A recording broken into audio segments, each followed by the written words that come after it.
If you've played Slay the Spire for more than, 15 minutes, chances are that you've come across one of these three jerks. And if we're being completely honest with each other here, I'm guessing you've lost to each of them too. I'll readily admit, Act 1 elites crush my hopes and dreams of building an awesome deck harder than just about anything else in this game. But don't give up. This guide will cover information about each of the Act 1 elites, how to prepare for them, how to fight them, why they're important, and most importantly, how to beat them every time. So, what are elites? Designated by this symbol on the map, elite fights present you one of 3 extra tough monsters to test your deck to its limits. If you succeed, the rewards of extra gold and a relic are worth the extra challenge. Fail, and well, it's game over and back to Niao for a reminder that you didn't even make it to the first boss. The Act 1 elites all test your deck's ability to do the same thing, deal a large amount of damage quickly.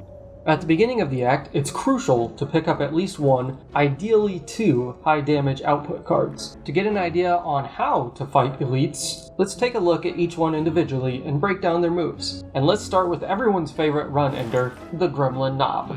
Gremlin Knob gives you 1 free turn to set up before using Bellow and commanding that you play the deck his way. Bellow applies the Enrage buff to Knob, which grants him +2 permanent strength every time you play a skill. On top of that, his next turn has a chance to use Skull Bash, which doesn't hit as hard as others, but gives you 2 vulnerable, which makes the next 2 attacks from Rush hit for 20+ damage. If you draw any incredibly useful skills or powers on turn 1, that will help a lot. Otherwise, rely on cards that will make him vulnerable and weak, since blocking really only makes you take more damage in the end. If you do draw a skill that will critically boost your chances of taking him down quicker, by all means break the rule and play it. 2 extra damage taken this turn is worth the trade-off if you don't take 24 on the next one. As a fun fact, the Gremlin Knob is a reference to the Orc Knob from the Warhammer 40k franchise. Moving on to LAGAVULIN, if you like this style of video, now would be a great time to leave me a caw-caw in the comments section. Also hit the like button and subscribe to this channel so this video can reach more people and you'll know when the video for the Act 2 elites comes out.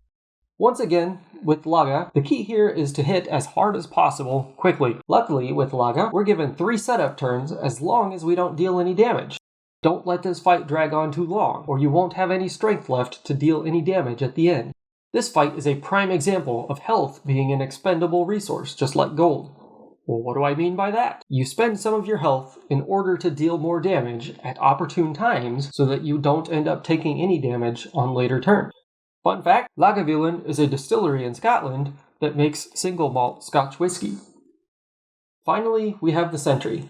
The Sentry has lowest health, it hits the weakest, and alternates hitting you only every other turn. Obviously the easiest choice of elites in Act 1, right? That would be correct, until you remember that actually you have to take down 3 of them at once. So now, instead of 9 damage every other turn, you take 9 damage on turn 1, with 4 useless cards added to your deck, and 18 damage on turn 2. So what's the best solution to taking these guys out? If you have any AoE cards like Whirlwind or Electrodynamics, that's definitely preferred. But if you haven't found any yet, that's not a problem. Focus first on either the left or the right Sentry as they attack together. After that, send everything at them one at a time until they're defeated.